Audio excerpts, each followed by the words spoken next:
Lord, we would like to thank you for another opportunity to come before your throne to learn the lessons and the information that we can about country living, about creating our homestead. Lord, we ask of you to open up our minds so that we may be able to take in this information and make valuable use of it. In Jesus' name, amen. So welcome everyone. And our topic for this evening is solar, what you need to know. But before we go into this, we will tell you a little bit about ourselves. We are Narrowway Life, and we seek to help persons to draw closer to God as we learn about his principles for our life. And some of the ways that we find has made it's very easy to do so is by being close to nature. Being close to nature is one of the ways that we have found that we can draw closer to God. So we encourage families to go out into the country to just observe nature as they seek to draw closer to God. So in how do we assist families in being holistically healthy, physically, spiritually? By the prayer line. The prayer line is one of the things that we offer. We have this every Sabbath morning from 5 a.m. to 7 a.m. and that is AST. It's for the Central Time. I believe it's 4. I'm not too sure, but you can check it out. It's on our website, so you can always just join in this way. We also provide country living consultations, and we do that at all stages.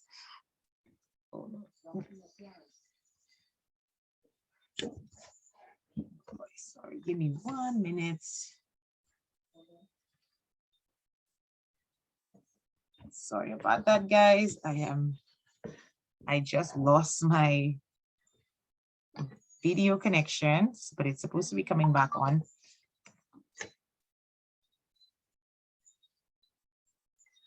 Give me 1 second to have that rectified. All right, we are back on. Sorry about that. I don't know what happened there.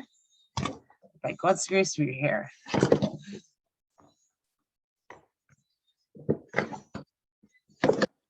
Okay, living an off-grid life has its challenges.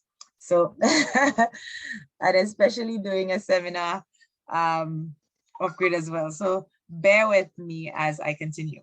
So we offer country living consultations as well. And that's at all stages of the country living development, whether it be you looking for land or you're already set up, you want to start up your rain harvesting system, your solar, whatever you need, we provide this particular service as well. We provide property development and planning. So if you're seeking to set up maybe a small ministry or your organic farm, we can help with your planning and development in that area.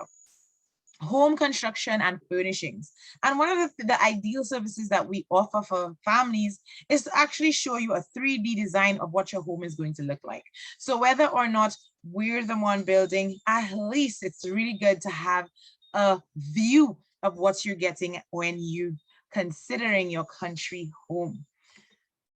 We provide outdoor recreation for the development of skills and being more comfortable in nature. And as we're told, and as you know, our mission is to help families to draw closer to God as we seek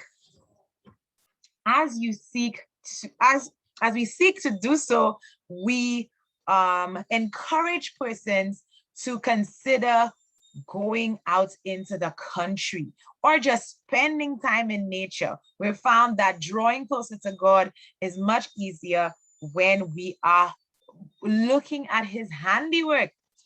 So this is something else that we offer as well.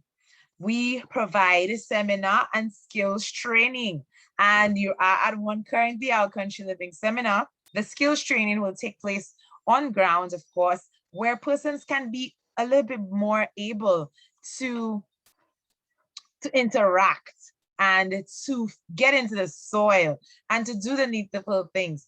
So this is one of the things that we offer as well. Bible studies, oh, and trust me, we love Bible studies, and there are so many sessions of Bible studies to come after this seminar. So we encourage families to stay tuned, visit our website, so that next availability for our Bible studies will be posted on there. We also help families to find country locations, and this is in an effort, of course, so that we can prepare our own provisions and grow our own foods and set up our own little outposts for the times that we know is coming. And all of the services that we provide, all of the work that we do, all these funds go into the narrow way jungle outpost. We're seeking to purchase this particular property that God has shown us this year. I mean, he started by showing it to me when I was 18 years old. And just last year, he actually took us to see the property which he'd like to have that set up on. So we're very excited as to start the purchase and to start doing the work that God has asked us to do on that particular location. So we are very excited. So please donate and please support this ministry, as when you do so, you are also assisting the message to go through all the island of St. Lucia and the rest of the world as well. So our country living quote for this evening, before we go into our session with our speaker, who will be sharing on solar. Before we do that, we're going to read our country living quote for this evening. And it's taken from the book Country Living. And we've been going through the book Country Living quote by quote, so persons can get a little gist of what to expect. The work of the people of God is to prepare for the events of the future, which will come upon them with blinding force. In the world, gigantic monopolies will be formed. Men will bind themselves together in unions that will wrap them in folds of the enemy. A few men will combine to grasp all the means to be obtained in certain lines of business. Trade unions will be formed, and those who refuse to join them, these unions will be marked men. And I am sure that we can see already some of those things happening. Things seem to be coming one after the other. The pandemic is not even over yet, and we have inflation, that we see prices rising so fast. And we have natural disasters, and things are happening all over the world, and it's happening so quickly. Our next quote: it is no time now for God's people to fix their affections on or laying up their treasures in the world. The time is not far distant when, like the early disciples, we shall be forced to seek a refuge in desolate and solitary places. Now let's read a little further. As the siege of Jerusalem by the Roman armies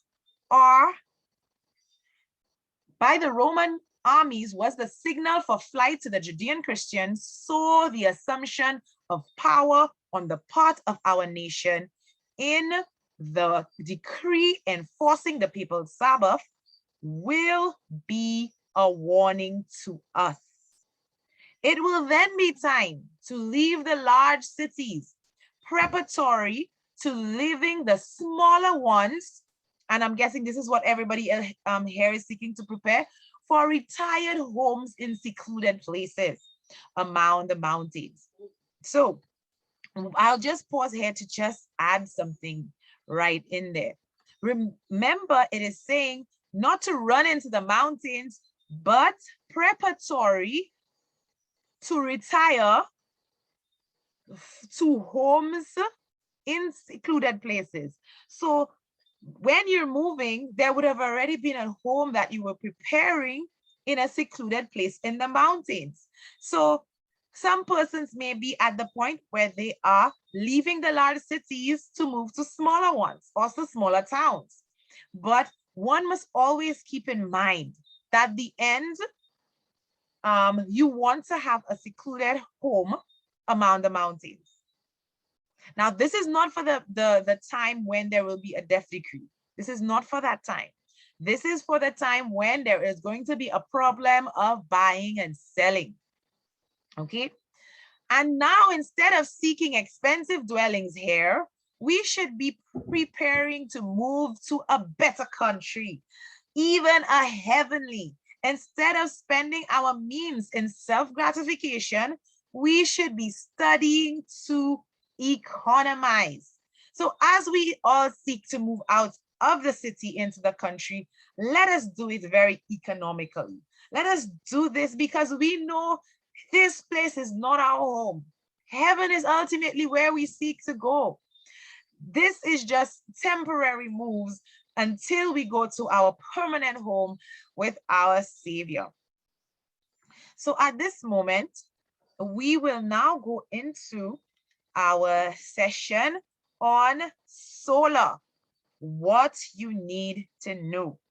And the speaker this evening is no other than Shurman Francis, who has worked in installing, setting up, and also the electricals and everything to do with solar. So he is going to be the one speaking to us this evening and sharing with us all of the things that we need to know on solar.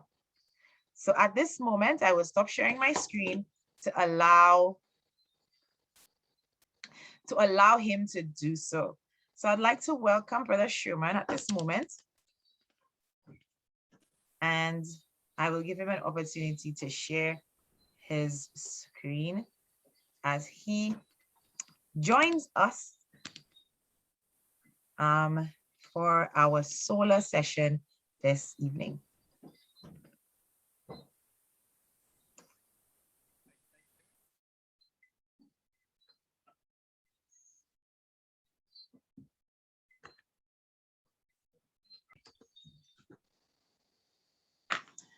Great. So good night, everyone. From all parts of the world, you're joining us. Thank you for coming on.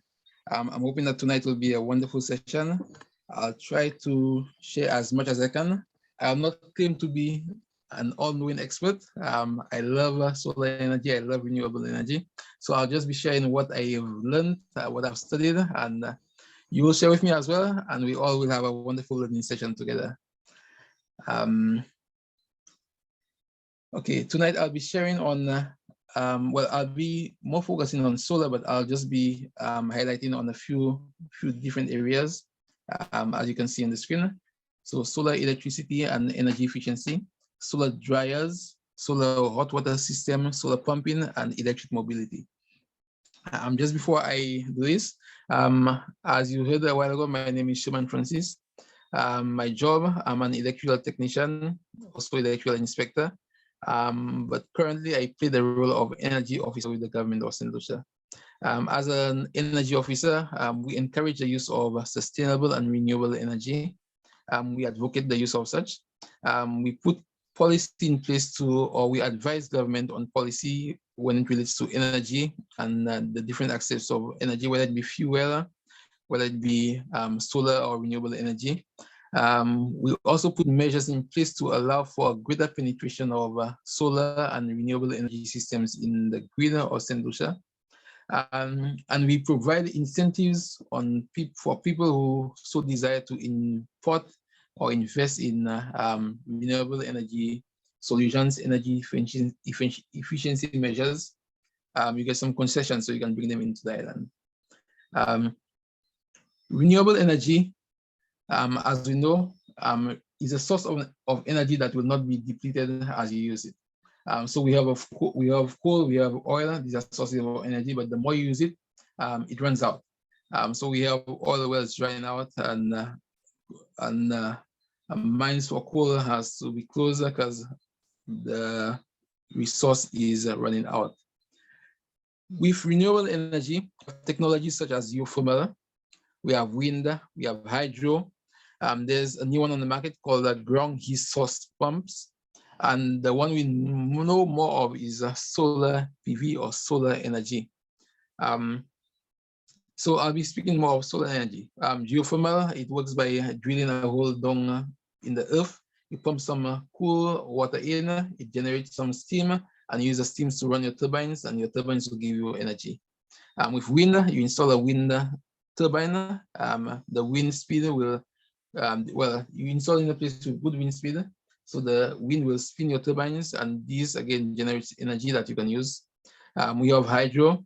In places with good water resources, places with many rivers and good dams, good waterfalls, you can invest in a hydro system. Again, the water hits on your turbine, it spins your turbine, and electricity is generated.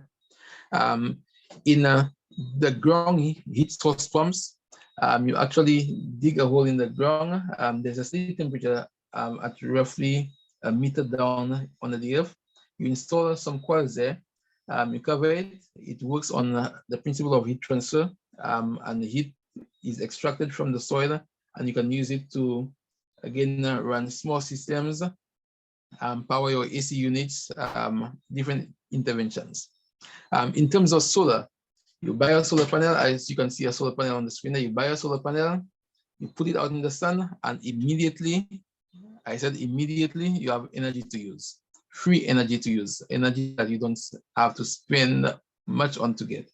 Because like I said, the government of Indonesia, well, in our part of the world, we provide incentives to anybody who wants to order a solar system. You pay absolutely zero duties, no custom duties at all. You pay VAT, you pay service charge, and even that we're trying to negotiate with government to try to get it out so the system will become more affordable to people. But the system, the solar system, is quite easy to set up. Like I said, you buy your panel, you put the panel out in the sun, and immediately you can use the power from the panel. You don't have to do anything. That's what we call direct use. You can use straight power from the panel without doing anything to it. So you can use it to power a light, to charge a battery, immediate power as soon as you put the panel out in the sun. So let me just move to the next slide. Here you see the components of a solar system. Your solar system can either be grid connected or off grid. In terms of our presentation today, we're talking about living off the grid. So we're going to forget about the grid connection for a while, but that's just the intro as to how a system usually works. So your solar panels, they collect energy from the sun, that is light energy, and they convert it to electricity. From your solar panel, you get what we call DC electricity or DC energy. This DC goes to what we call an inverter. So the inverter accepts the DC and converts it to AC. And you use the AC to power your AC loads in the house. However, there are alternate systems where you use your DC to power your loads in the house as well. So that's what we call the direct coupling, direct systems, direct use. So you either use an inverter to convert the DC to AC, or you can choose to use the DC just as it is directly. Also in this system, you see here, we have an energy meter, and this will measure the units of energy consumed by loads in the house. It measures the units of energy that you produce as well. And in this case, you can send energy back to the grid. So let's say during the day you produce energy, you use some of it, and the excess goes to the green. That's the green arrows you see going to the pole. And during the evening, you don't produce anything, so you use from the grid. The grid feed AC loads when there is not sufficient sunlight, or it receives excess power generated in times of low consumption. Appliances, or what would your loads be? Appliances, your washing machine, your lights, blenders, any electrical appliances, that is what we consider to be your load. As I said earlier on, the DC inverter, you can either have it with battery or without battery. So it receives the DC from the solar panels and converts it to a usable form of AC energy. In living off-grid, there are certain things that we have to take into consideration. You don't have a steady source of power in terms of power from Lucidec, from our utility. You're not connected to the grid, so you are totally independent of the grid. So you need to think of what you call energy efficiency measures. What type of lights do you use in the house? Are your lights very heavy consumers of energy? If so, these are the wrong type of lights for you. So we will recommend that you replace old or inefficient appliances and machines and choose energy star or energy label items. So if you need to buy an item to use off-grid, make sure that it is energy rated. That means it will help you save energy. You install an LED lights instead of incandescent lights. Incandescent lights will give you 10% light and 90% heat, whereas the LED will do quite the opposite, give you 90% light and 10% energy. So you use your LED lights instead of incandescent lights. What we call fluorescent lamps, there are some of them called CFLs, compact fluorescent lamps. They are quite energy efficient as well, but LEDs are the most energy efficient. So we would recommend that you use LED lights when you decide to live off-grid. They consume very little energy and they give you a very good light output. So we're talking about replacing. So you need to replace some stuff or reinvest in some new ones. Then we talk about releasing. There are items in your house that you may not need. You may need to release them from service, items that are unnecessary. Again, you are living off-grid, so you have a set size of energy. You have a set energy to use, a set kilowatts. So you need to make sure that you use it efficiently. So you get rid of certain items. What you don't need, you get rid of them. Get rid of extra lighting. There's a room you have, you can do with one light, but you have 3-4 them installed. Get rid of the extra. One light can give you enough. So you get rid of certain things, so you release them from service. And then you can choose to reprogram the way you do things. You get out of a room, nobody's in the room is unoccupied, you turn off the light, flick the switch off. No one is there, you don't need light in there. You change the way you use energy. So you reprogram yourself, change the way things are done and energy is consumed.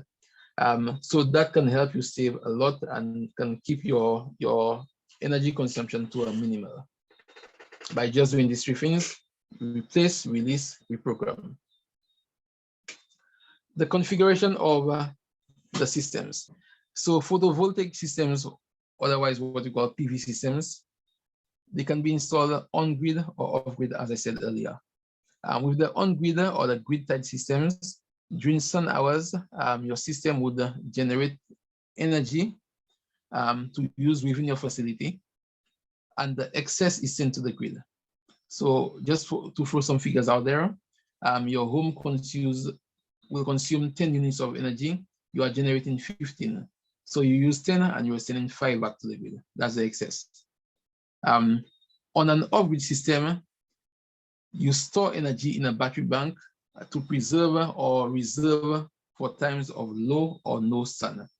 That's the sad part of it. We cannot control when the sun comes out, or how bright the sun shines, or how long the sun stays out. We cannot control this. So we need to make sure that we put measures in place to store the energy we get from the sun. So you get a good set of panels, get a good battery bank, and you can store your energy. So in times of low sun or no sun, you have a backup in the battery bank to use the energy from to continue using your electricity in your home. Here speaks to the lifespan of the different components of the system. We have the solar panel, or what you call the solar module or panel. Some people call it panel, some people call it module. Tomato is more the same. So the solar module, they are guaranteed to give you 85% efficiency, 85% power after 25 years of use.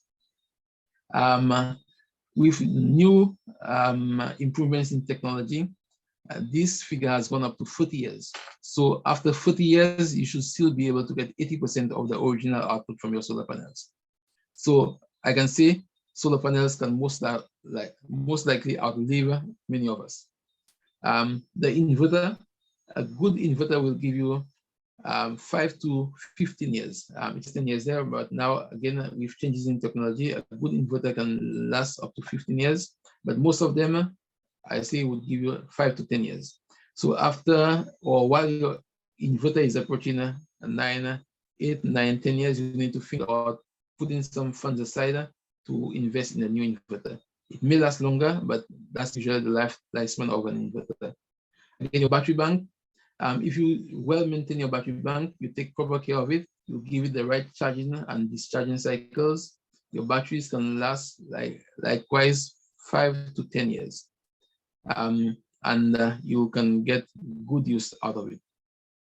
There is very minimal maintenance cost to a photovoltaic system. As you can see in the diagrams there, you have the panel, a grid-connected inverter in this case, goes to the utility supply and power the house, or the off-grid, you have your panels, you have a charge controller, you have the battery bank. You can choose to go straight DC from your batteries to power DC loads, or you can convert the DC from the battery, which you have stored from the panel, the DC from the battery, you can use it into an inverter to power your AC loads. Again, if you look at the components there, there's very little maintenance.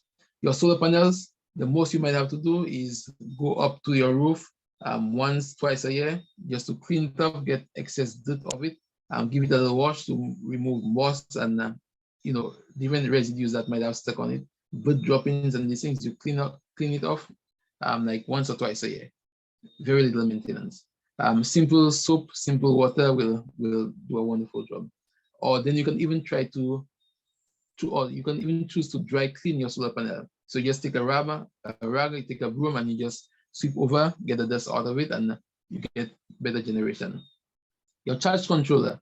So it takes the DC it accepts the DC from the solar panel, and it will generate the right voltage, the right charging cycle, the right amperage to charge your battery efficiently and to allow your battery to discharge efficiently as well.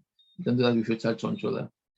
So you send the right charging cycle, and you can get a battery that will last for a long time. So it's always recommended that you use a charge controller to manage your battery life. Like I said, from the battery, you can choose to go straight DC loads, 12 volts, 48 volts, whatever voltage from the battery bank. You can use your DC loads straight from your battery. Or in St. Lucia, we would recommend that you buy an inverter that converts, whether it's 12, 48, 46 volts from your battery.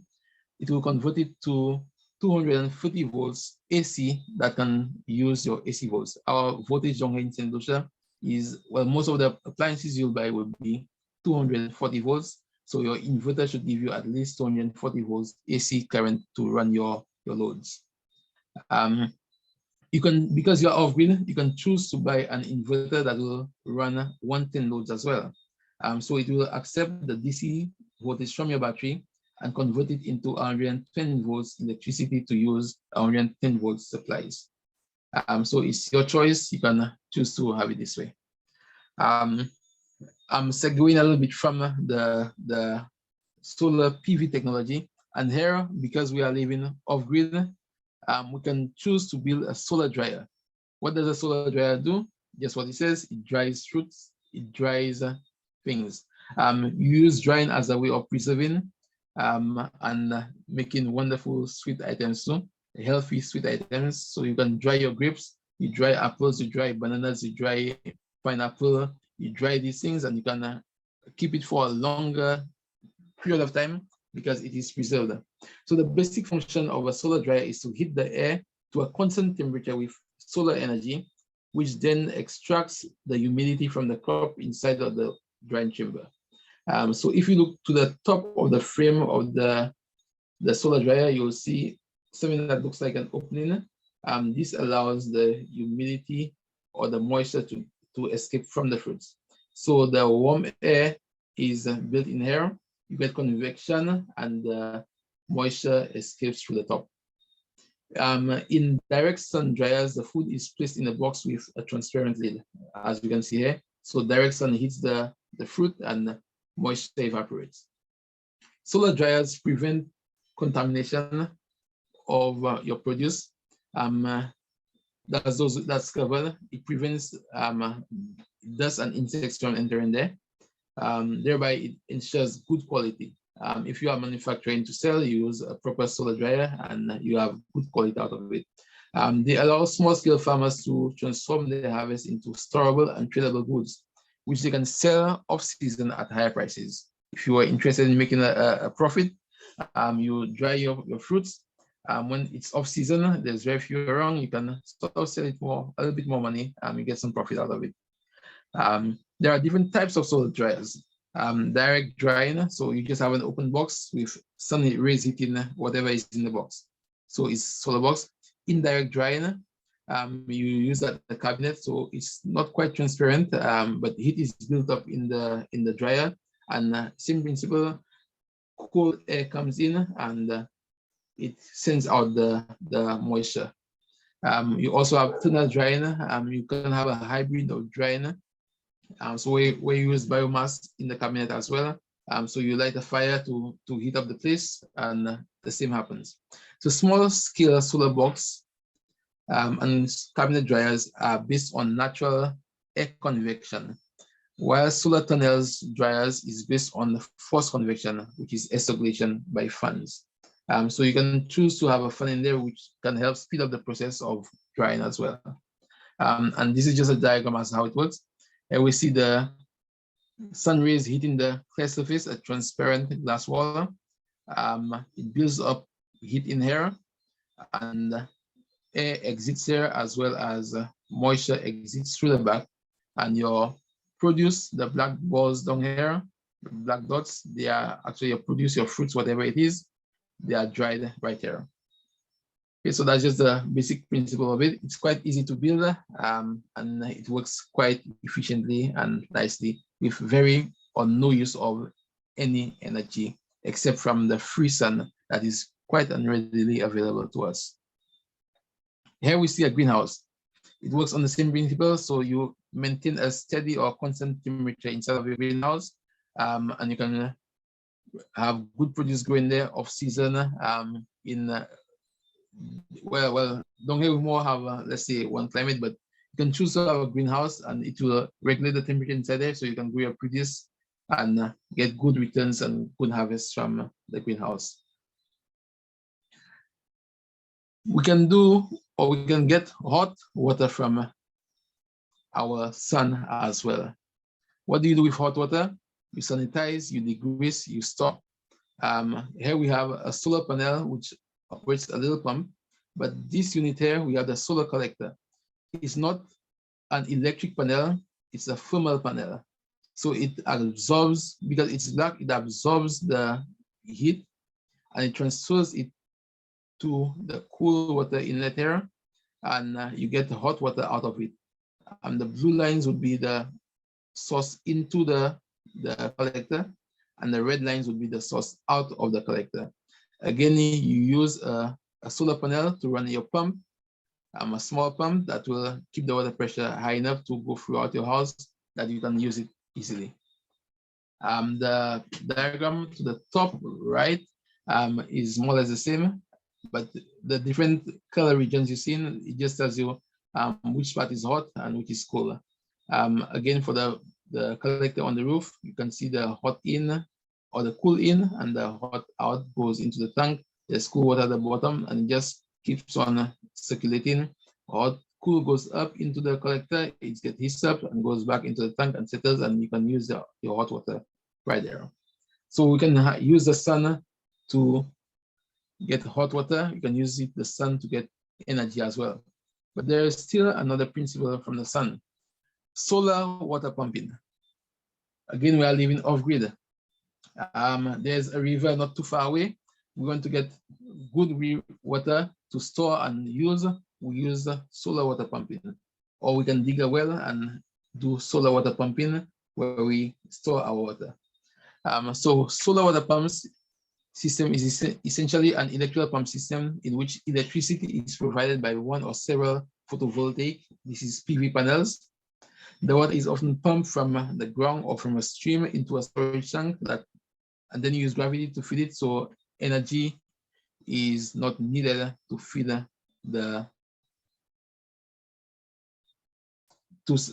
to keep a good steady water supply. The water tank here is elevated. So, okay, let me start from the sun. The sun again gives the panel some electricity. The solar panels convert this electricity or this sunlight into electricity and goes to a combiner box or a control box. And your pump is down in the well, and this pump takes water and pumps it up to your storage tank. Or if there is not a well, this pump is in a river or in a stream, it pumps water up to a storage tank. The tank is elevated, so you use gravity to feed your pipe. Again, you use free energy to give you good water system. The tank uses gravity, so you don't use any pumping, just gravity feed into your pipe. So again, the only electrical part here is the pump, which uses the sunlight to run the pump. So you are living off-grid, you use everything from the sun to give you power from the sun. But allow me to segue a little bit and just to push in this little plugin for electric vehicles. Electric vehicles are fastly becoming our new reality. It said in the next, by 2040, the European Union, the UK, will stop manufacturing any new ICE vehicles, that is internal combustion engine vehicles. So by 2040, there will be no new internal combustion engine vehicles. We all move into electric mobility or electric vehicles. Again, you have a solar system, and you can use that system to power or charge your bike, charge your car, charge your Segway. You can use solar to charge your bike, so you can use it.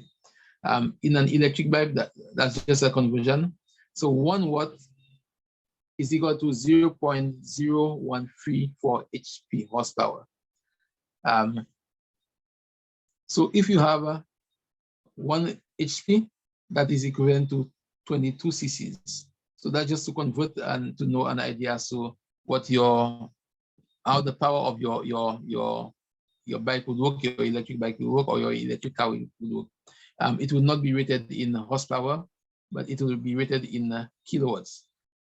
So by using this conversion, you know what power to expect from the electric vehicle. Here you have another electric vehicle, a Segway, just for touring. So with electric vehicles, you buy no gas. There's, again, very little maintenance, reduced or no emissions, and you are using clean green energy. There are some new hybrids of electric vehicles, ATVs, that are just as powerful as gas or gas vehicles or gas-powered ATVs. But instead of using gasoline, you use electric energy to run your motor, which is again powered by a lithium battery, which stores energy from the sun or from the grid, and you can use that energy from your battery to run your ATV.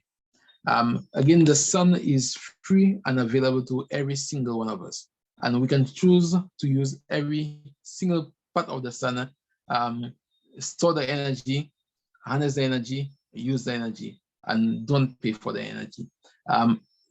Oftentimes, the setback for photovoltaic systems, solar systems, would be the upfront cost, the initial cost. But we have seen rapid decline in the price of panels, in the price of inverters, in the price of the systems overall. There have been rapid declines in the price. Back in the 1950s, 1 kilowatt of solar energy would cost close to $400 US, 1 kilowatt of electricity. Today, 1 kilowatt of electricity can cost you just around 50 cents US for the same kilowatt. So the price is rapidly decreasing. And in St. Lucia, the government has placed the concessions out there to allow or to encourage people to invest more in solar panels, invest more in renewable energy systems, because you pay very little concession or no concession at all. So it just allows more people to use the system and makes it more available for everyone, whoever desires to use the system. In terms of financing, right now there's some promotions from Bank of St. Lucia and St. Lucia Development Bank, where you can get low-cost financing or a low-cost grant loan to purchase your renewable energy system or to invest in energy efficiency. So they've placed aside a pool of money just at very low cost or low interest rate. So you can choose to use that money to buy or invest in electric vehicles, energy efficiency, or renewable energy systems. And that is ongoing right now. In St. Lucia, the month of November is usually celebrated as Energy Awareness Month. And with Energy Awareness Month, we do just what our mandate is from the department. We promote the use of sustainable energy, promote the use of renewable energy, and let the public know the benefits of going green or going off grid, or just using less from the grid. Because like I said, fossil fuels are very limited. They damage the environment. But going green, going solar, you are actually helping the environment, and you are helping yourself in the long run, because yes, you spend the upfront money in buying the panel, but think of it, do you spend any money on electricity again? Not at all. So really, solar is the way to go. And like I said, you can invest in the different technologies which are quite available and almost free to us. So I would encourage any of us or all of us to really go into this system. Again, if we look at this diagram here, going off grid, you have your solar panels, charge controller, your battery system. Usually your battery system is the most or is the costliest part of the investment. So that's why you need to buy good batteries. You are making an investment, you buy proper batteries, and you make sure you charge your batteries properly to ensure that they last as long as they can possibly last. In terms of, if I were to go back to electric vehicles, at the end of life for the electric vehicle battery, so it can no longer give the electric vehicle enough power to run the kilometers or the miles you want it to run. You can still use this battery in your renewable energy system. So you can use the end of life battery from your electric car into your PV system, because there's less demand on the battery bank. But again, it's always good to buy a proper charge controller to charge your battery efficiently and in the right way, so your battery will last a lot longer. At home, I have two systems. I have a grid-tied system, and I have an off-grid system. But I use my off-grid system because my inverter is still quite small. I only use my off-grid system in times of grid failure. So whenever there's no power from the utility grid, I just turn on my off-grid system and my house is still powered. But it is enough to power my whole house. But like I said, my inverter is still a bit smaller. So I choose to use it more in terms of emergency. But with my on-grid system, I generate during the day. I use what I generate during the day, and the excess goes back to the grid. In so doing, you can possibly get a credit from the utility to use in times of low energy power from your system. So that is more the overall PV system. That takes me to the end of the presentation. So I am free to help answer any question you may have. I thank you very much once more for having me do this presentation. Thank you.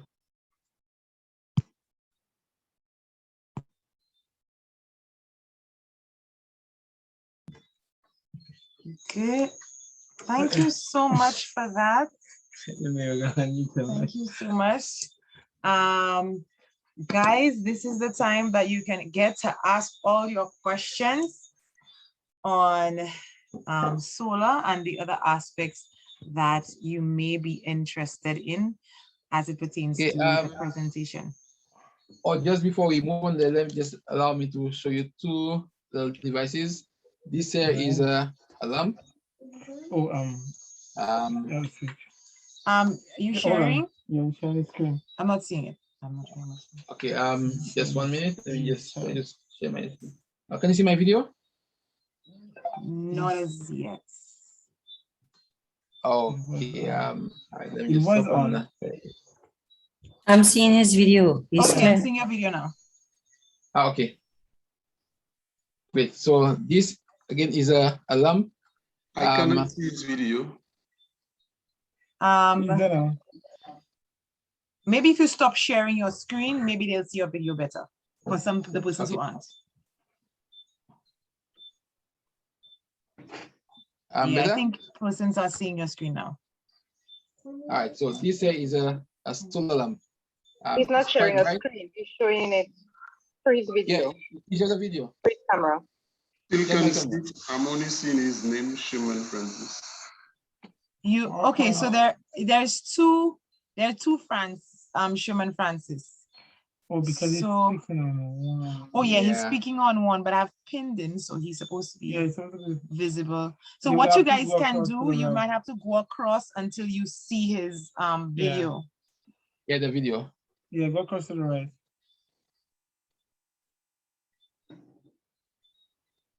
I can surely see you. Yeah, I tried to pin him so everybody should see. Yeah. So what you can do is pin the two Schumanns on your screen so you can be able to see what he's demonstrating. Yeah, and if anybody speaks, then you'll not see him.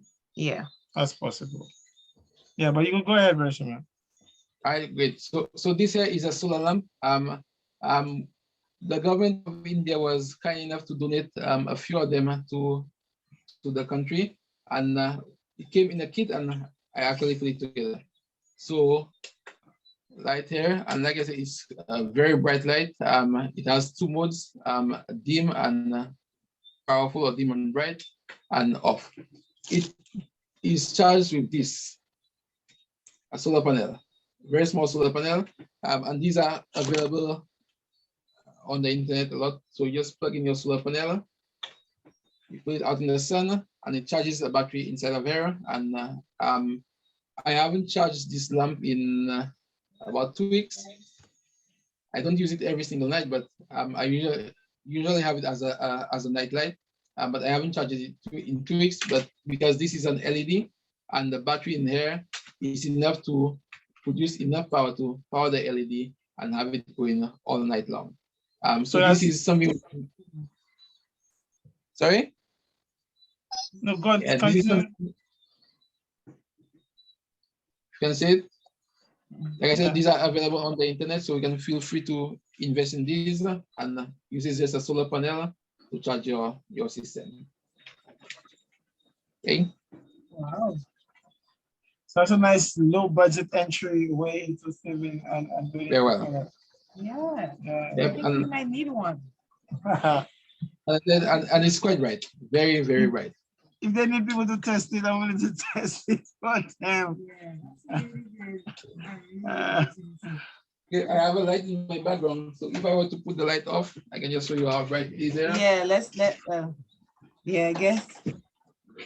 Oh wow. That's that light alone? That's only this light. Wow. Wow. We really would need something like that. I'd need something like that. Wow. Okay. I really need something like that. Yeah, so we can choose to. And like I said, they are low cost, and you can get them easily on the internet. And again, it uses just a small panel to charge it. Okay. So when I need to charge, I usually just plug it out. We leave home, let's say around 7:30. I plug it in, put it out in the sun. I come back home around 4 or 5, and I take it out, and my light is fully charged and ready to go again. Wow. That is a bright light. That can light a room. Yeah, it just did, though. Yeah, it very, very just bright. did. We can use that. Yeah. Wow. I see. Can you put up some, like, what it's called? Because I know a lot of persons may go looking for it. I wouldn't mind looking for it myself. That is a very bright light. I like the fact that it can shift around. Yeah, I like that. But like I said, this is a gift from the government of India. It was part of an anniversary of one of their founding fathers, and they decided to give this to many countries around the world. It's called the Solar Ambassador Lamp. But like on the internet, you can just search for a solar lamp, and you should get one very much similar to it. Okay. Yeah. Okay. Okay. Wow. I see we have 2 hands. So we will take the Brother Macarius, and then we go to Linda, and then we go with some questions that were in the chat as well.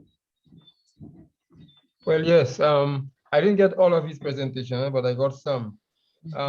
If you were to compare the current cost of electricity via the Lucilec, and you trying to probably use solar energy to power your own home. In fact, about 17 years ago, that's exactly what I wanted to do. But that was so expensive then. It was a big chunk of money. So it was a little, so that's what spoiled things for me.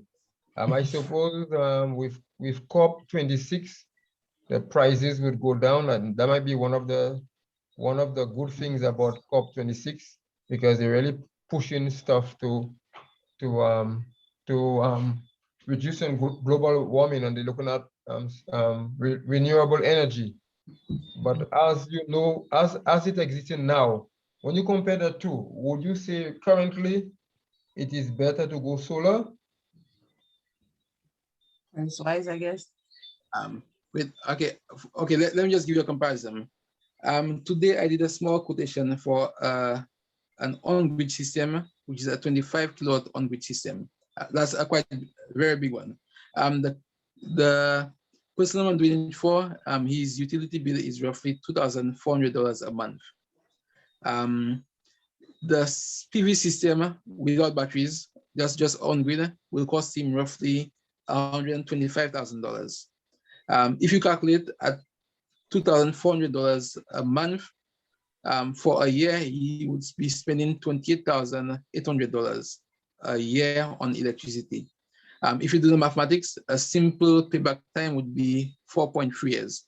So after 4 years, he's free from you can say, he has recovered the cost and is free from the grid. He'll just be generating electricity for himself and saving $2,400 every month. If you go for a much smaller system, you can get a smaller system for a home size system, let's say a 5 kilowatt system with batteries for roughly around 40,000 EC. Okay, again with that system, if your utility bill, it will save you roughly around $300 a month on your utility. So again, your payback time would be just around the same time, around 3-4 years. Your payback time, you would have recovered your cost, you would have recovered your investment, and you are free to use your system with no thinking or paying the utility for the rest of the life of the system. Amen. Amen. And I suppose after COP26, it might be have that cost, because they're really pushing it.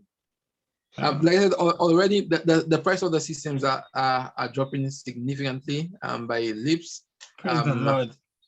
Yes, and again, the government of Central, we know the importance of it. So that's why I said you pay no duties, no custom duties when you import a system. So you can import a completely off-grid system and pay no duties on the system, but you'll have to pay the VAT and service charge. However, if you order your batteries on its own, because of custom regulations, they say the batteries can be used in many different places. So they tend to put the duties on the batteries. However, if it comes together, you don't pay anything on the batteries. However, there's still a little way out of it. You can just prove to the unit, that's my unit, the energy unit, that you already have a PV system and your batteries will be used for your PV system, and we'll sign on the concessions for you. So you can order your batteries and pay no duties on it as well. Okay, thanks, my brother. Thank you so much for that. I'm learning a lot. Thank you so much. I love that the future looks bright. Yeah, soon our lights will be going up. Yes. I see Sister Linda B. Go ahead. Can you hear me? Yes, we can. Okay, great. Good evening. I caught some of the presentation also. I'm with an electric co-op company, and my bill is very low at this time, but I did purchase several solar systems. They don't go on the roof. You put them outside, and I bought 4 marine batteries, and I have the converter, but I do not know how to hook up the batteries in series so that I can generate energy to the batteries in case I need power from what the solar system produces.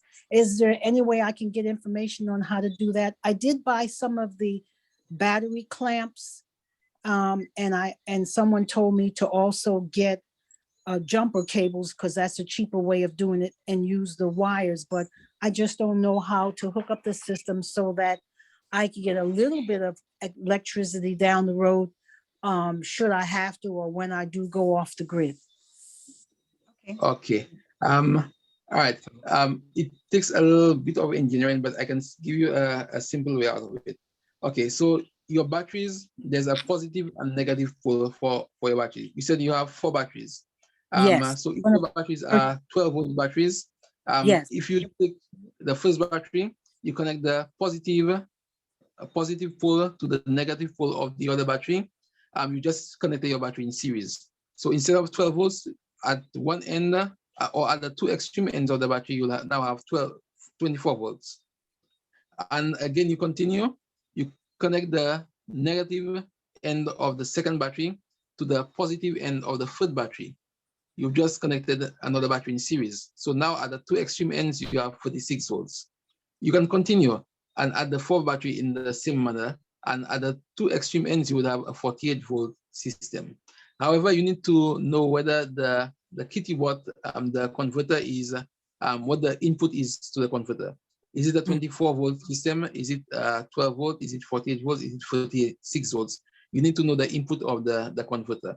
So if the input of your converter is 48 volts, like I said, you connect one positive and positive to negative, negative to positive, and you continue in like manner until you have one end that is positive, the 2 extreme ends, that is one end positive and the other end negative. And these 2 ends would go into the converter if you have a 48-volt system. However, you can also connect your batteries in parallel. And in connecting in parallel, you build up not voltage, but you build up capacity or capacity.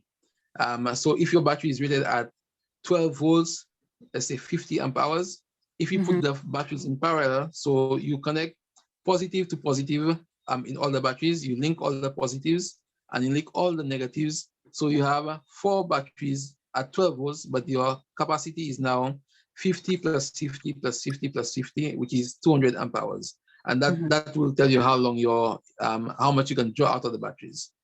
So like I said, you need to know what is the input of the controller you have bought, so you can connect your battery properly.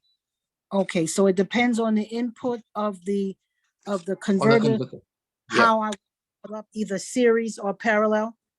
Yeah. It will determine whether you connect in series or parallel, or if you have a combination of series and parallel. All right. Is there some website or something that I could go to so I could follow it step by step? Okay. Today, YouTube is our best friend. So if you just type in battery connections on YouTube, series battery connection or parallel battery connection on YouTube, you'll get wonderful videos as to how to connect them, and you can learn from there. Okay. Really, YouTube can be your best friend there. All right. Thank you very much. Thank you very much. All right. Not an issue. Okay. Yeah. Good night. Thank you very much for that. When you said that, Schumann, reminded me of how we put batteries into a flashlight. You put the Correct, negative. very well. Yeah, that's what came to mind. More or less the symbol. Yeah. Yeah. That's like outside of that's over my head. A lot of people batteries just like that before. Okay, so I will ask some questions that we have in the chat. Somebody wanted to know, is it cheaper to make your solar panels or to purchase? I don't understand. It's a lot cheaper to purchase your solar panels. If you were to make solar panels, you have to think of a lot of things. Your solar panels should be able to go on the outside and be able to withstand all environmental conditions. We call that the IP rating of the panels. It should be rated at least IP68 or higher. Although there's not a higher, but I'm just exaggerating.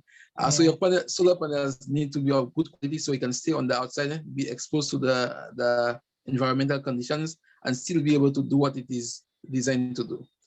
If you manufacture your own solar panel, you need to buy the solar wafers. These are the individual panels, the individual cells. You need to know how to solder them together to get the right voltage. You need to know how many. Yes, or even before waterproofing, you need to connect in series and in parallel to get the right voltage and amperage from the cells, from the module, which makes up the module. Then you need to know how to lay the solar cells are very, very brittle. They are very, very thin and very brittle. So one wrong move, you crack your cell, you no longer have a functioning cell. So you need to lay it properly on whatever backsheeting material you use and isolate or insulate it properly so water will not get in there, dust will not get in there. And there's something called, we have some losses in the system too. You have potential induced loss, which is for voltage, and you have also current induced loss as well. So just because it depends on the material you use to make your cell, it can actually damage your solar cells as well.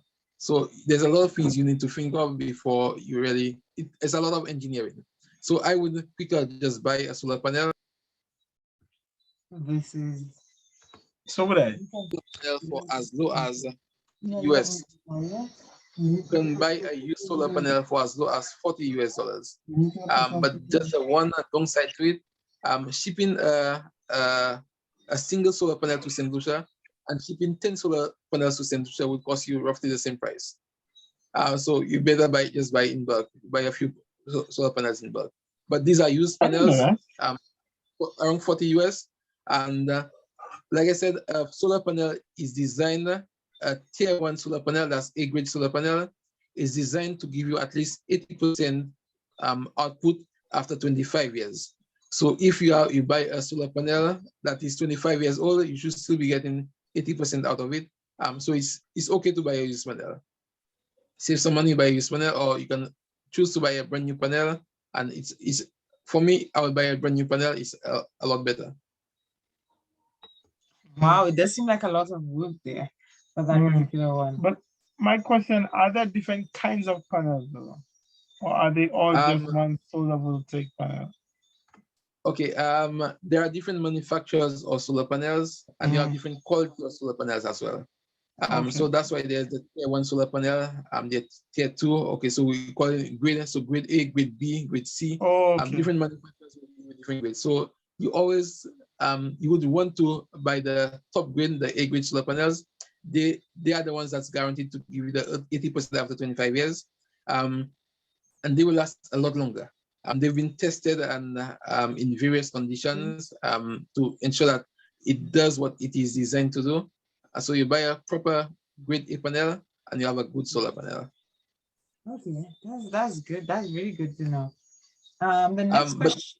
Go ahead. Let me just drop a plug in there. Do not be afraid of China.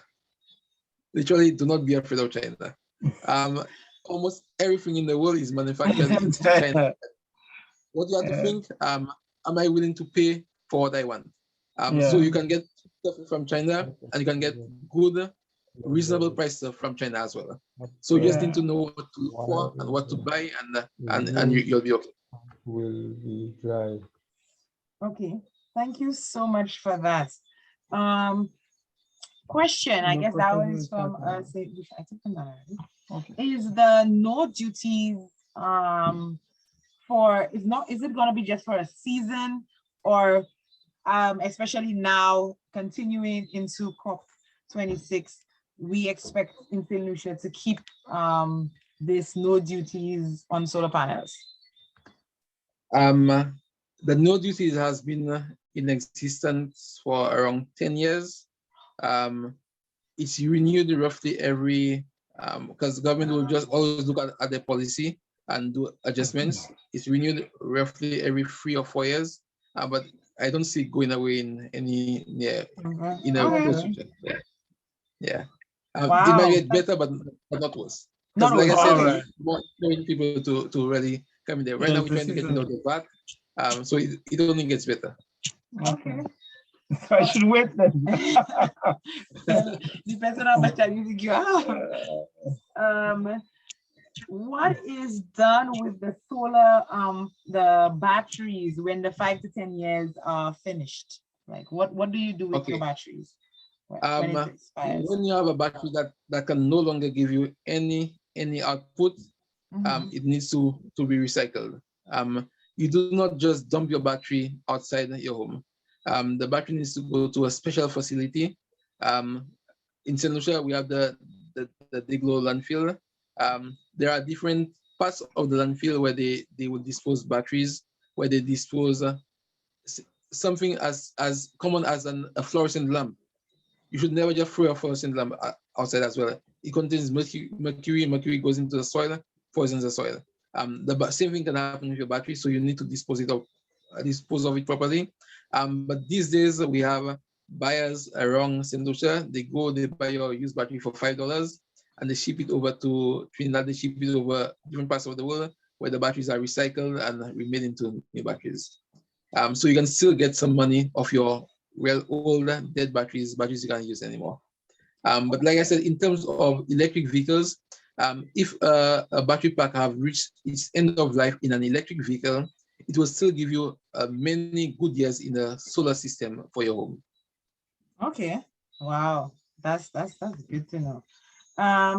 Next question. Would it be more efficient to run only on a 10 volt system?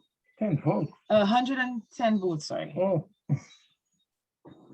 But I guess instead of about 240 volts. Yeah. Not really. Again, it takes a little calculations, but when voltage decreases, current increases. Voltage decreases, current increases. So in a 240 volt system, I'm just throwing some numbers out there. A 240 volt system, let's say you are consuming 10 amps. In a 120 volt system, you'll be using 20 amps because it has half. As current decreases, as voltage decreases, current increases proportionally to that. So you need to use the right wire sizes in the lower voltage system.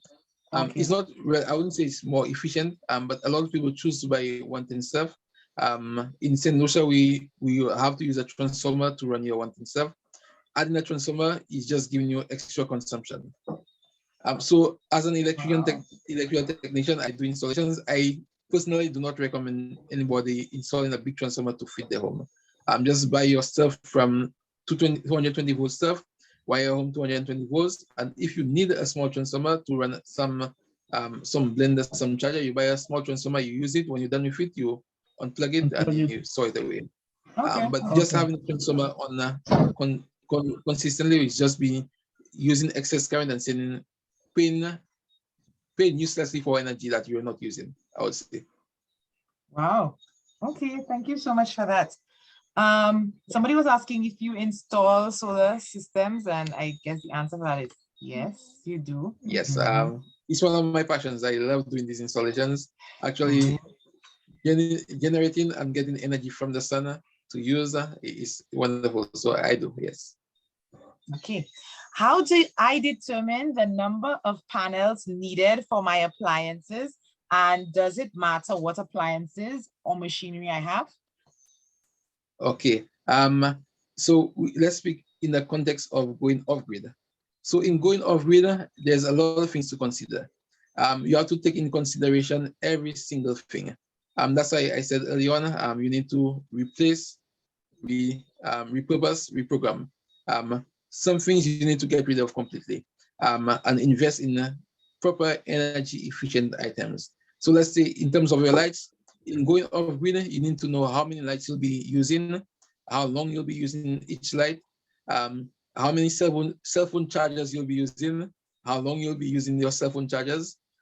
If you have any televisions, what is the wattage of the television, how long your television will be on for daily, your refrigerator, what size it is, how many watts it consumes, again, 24 hours, or you can choose to put timers to turn it on or off at different times, but you need to really plan it efficiently. And after you've done all your planning, you know exactly what your load is, what appliances you have, how much power they consume. Then you design your solar system and your battery bank to give you the power that your loads need to run at the time that you have programmed them to run. Okay. So let's say you need, so just example. How much Sorry? sunlight you get? I say you forget one part. How much sunlight the place that you want to get to the. Good. So after you design your battery system, you need to charge your battery system. So you need to know how many panels you need to, let's say you have I'm throwing some numbers out there again. You have a 10 amp hour battery system. How many panels will be able to charge your battery system for the number of hours of sunlight we have? That's right. In Central, we have sun, let's say, we have sunlight almost 8 hours a day, I would say, we have sunlight usable from, let's say, 8 in the morning to, let's say, around 5 in the afternoon. You have good sunlight at that time. However, the sunlight you will really be using to charge your system would be the hours between 10 and 2. So roughly, or you can extend it different times of the day, you can extend it a little bit, maybe from 9 to 3. So there's a small window where you get proper direct sunlight to actually charge your system. So you need to design your solar panels or the panel system to charge your battery within that set time. So by knowing the battery size and the sunlight hours we have, then you can decide how many panels you need to charge your battery in the 4 hours or the 5 hours or the 6 hours that the sun is out.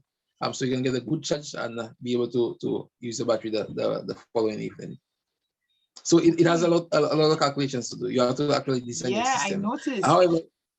However, in a grid type system where you are connected to the grid and still having a solar system, the easiest way to do is to go through your utility bill. You calculate how many kilowatts of energy you use a day or a month. You multiply by 12, it will give you how many kilowatts of energy you use for the year.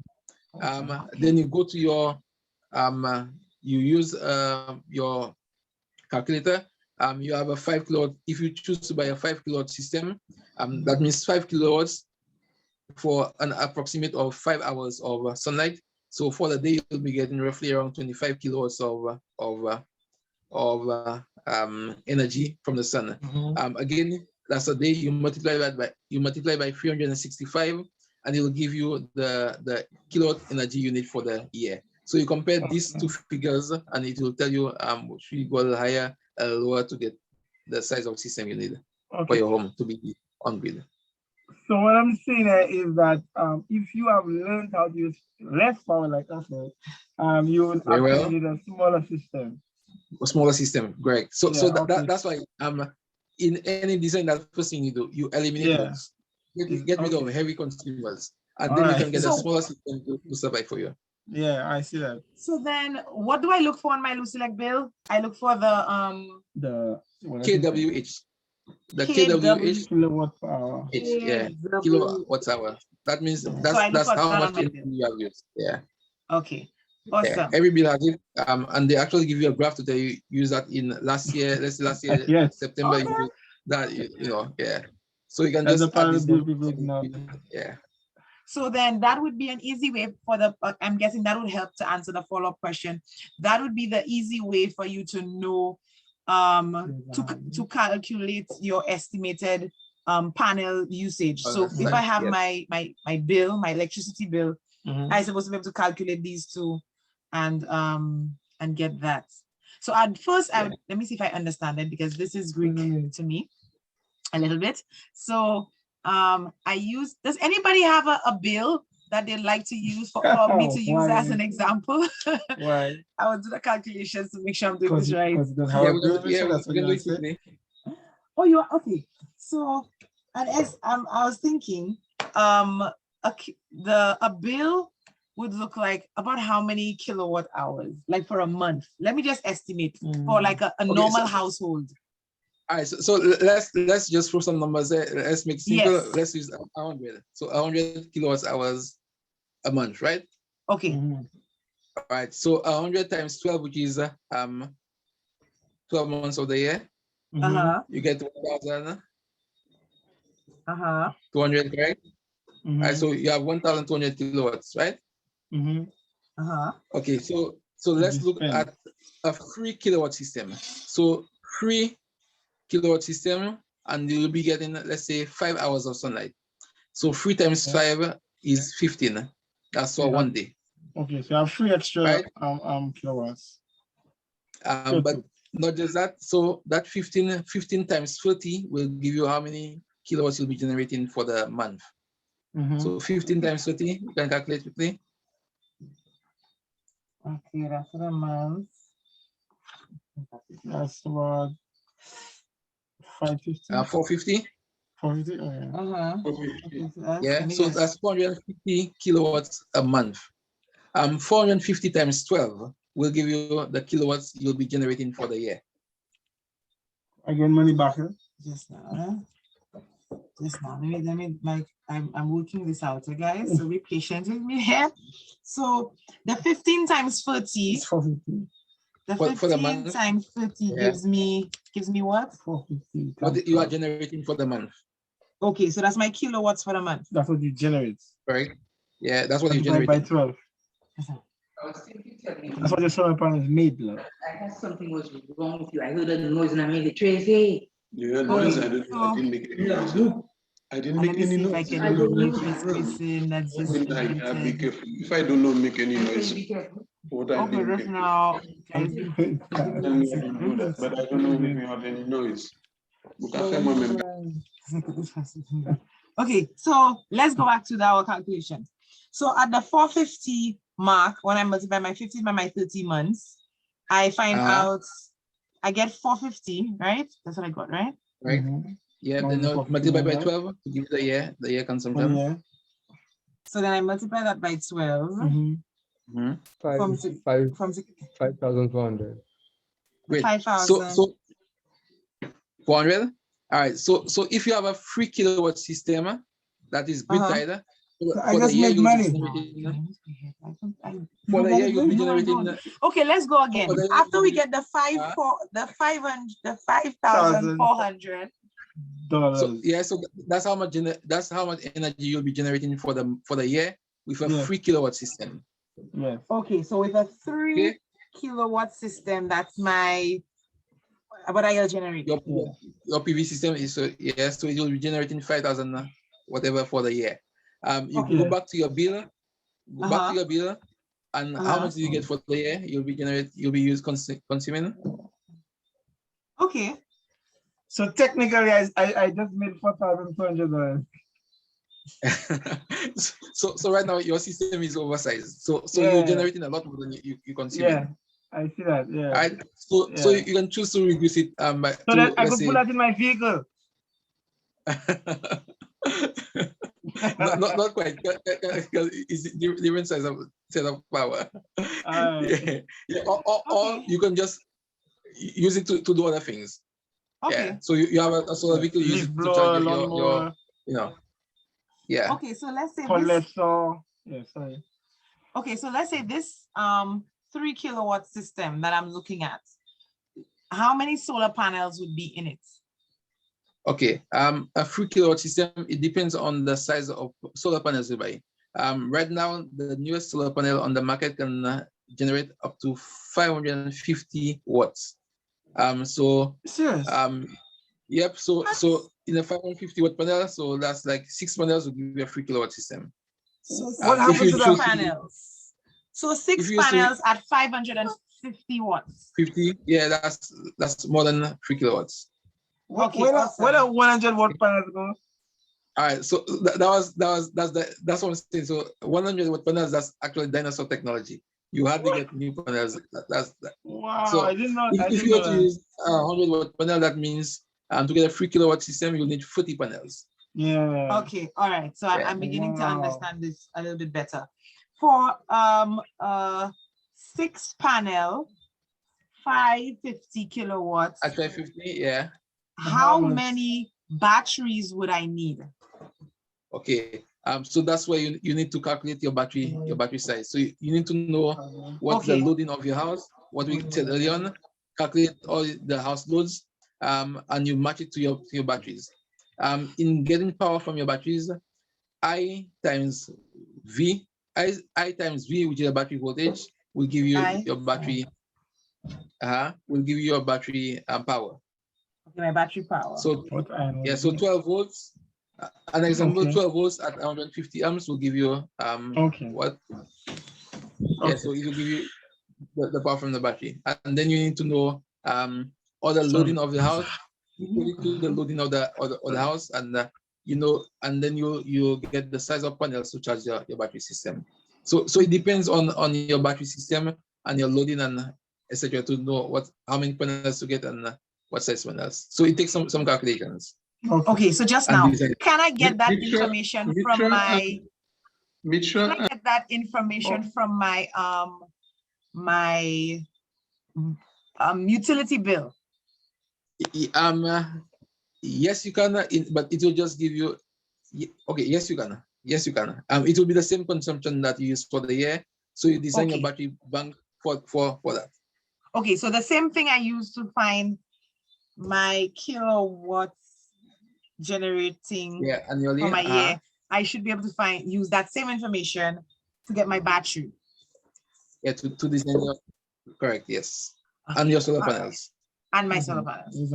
Okay, so we have a hand. Can I just say I've never seen the two of you so excited. Okay, all right. I've never seen you so excited. All right. We have a hand. Whatever, Karen, go ahead. I know that are there limitations, because can you imagine people beginning to calculate these things and see how they can have an investment that will cause them to be free from the power suppliers? I mean, we know it's electricity, in fact, Lucelec. So are there limitations? Are they saying, okay, if you want to use, are there limitations in using solar energy? Okay. Are there laws limiting what you can do? Okay, I'll be as frank and as open as I can possibly be with you. There's because if you want to be grid connected, there's a National Utility Regulatory Commission. That's a NUC. You must send an application to the NUC to get a grid connected solar system.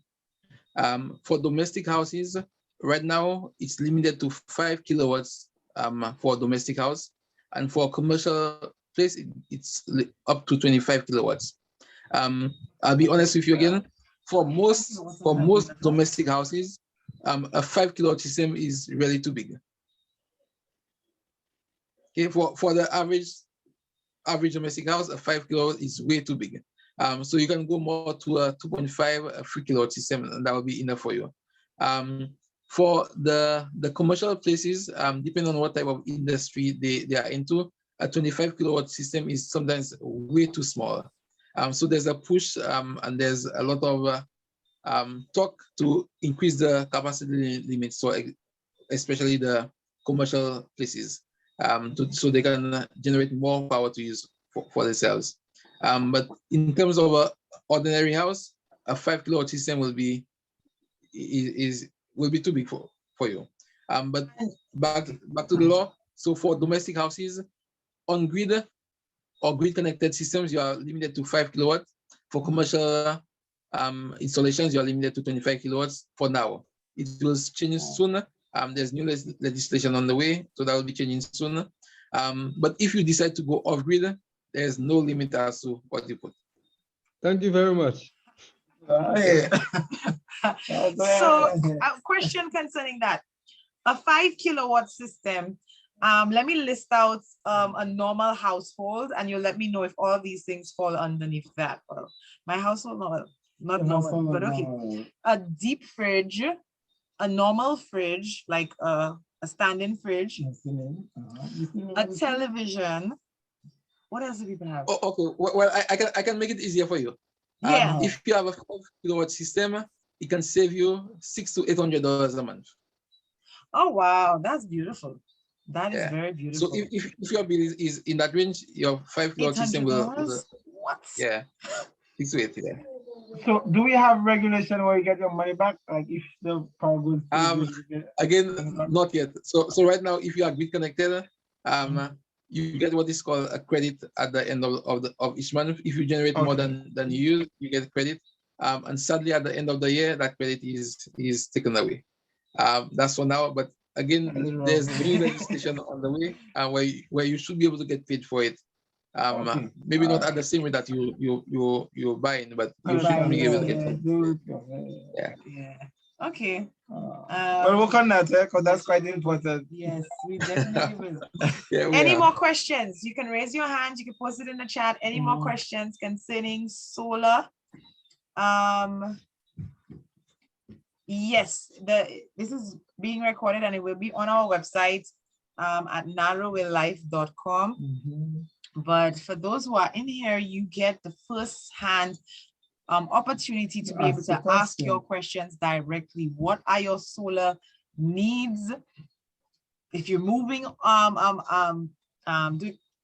into the country and you're considering solar, what questions do you have? I have another question.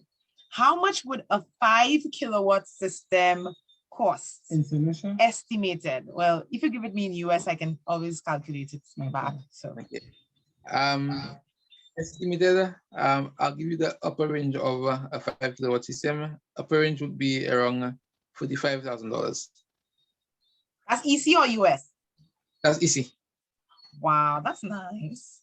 So my 3 kilowatt system would be much less than, well, not much less, but a little less than that. But still on the 5 kilowatt system, if you know where to buy and what to look for, you can go down to $20,000. Okay. All right. Awesome. That is, wow, that is really some good information. What's the US calculation for somebody who doesn't really know? Do you have it off your head? The US cost? 5 kilowatt system, US. I'm thinking of one of the cheapest suppliers from China. Might be around 3,000 US. Wow. Yeah, because I'm guessing they don't have VAT, shipping, and all these other costs. Wow. Yeah. Wow. Yeah. 3,000 US can give you. Wow, that is nice. For those countries life harder, boy, let me tell you. We have another hand. Reynolds, go ahead. Yes, good night. Thank you so much. Really appreciating the presentation this evening. My question, he mentioned, Mr. Francis mentioned something about the dryer or dehydrator. Could he go into it a little more? I'm interested in getting something of that nature, but he mentioned that it was something that was easy to make. Could you expand on that, please? Okay, I'll say it again. YouTube can be your best friend. You go on YouTube, you search for simple solar dryers or just solar dryer, and it can actually tell you exactly what to do to build a solar dryer. It can be as easy as using 2 sheets of plywood, a hole saw to drill some holes, and a piece of glass.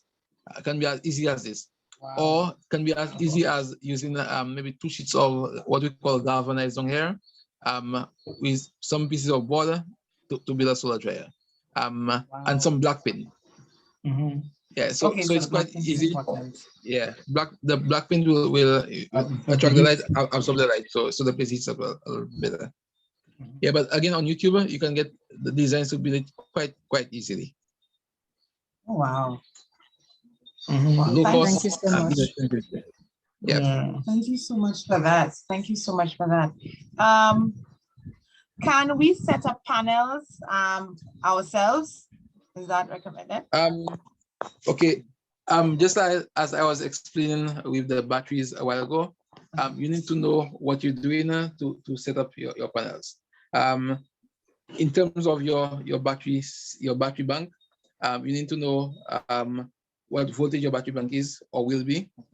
You need to know your inverter input voltage, and you need to know the specifications of the solar panel.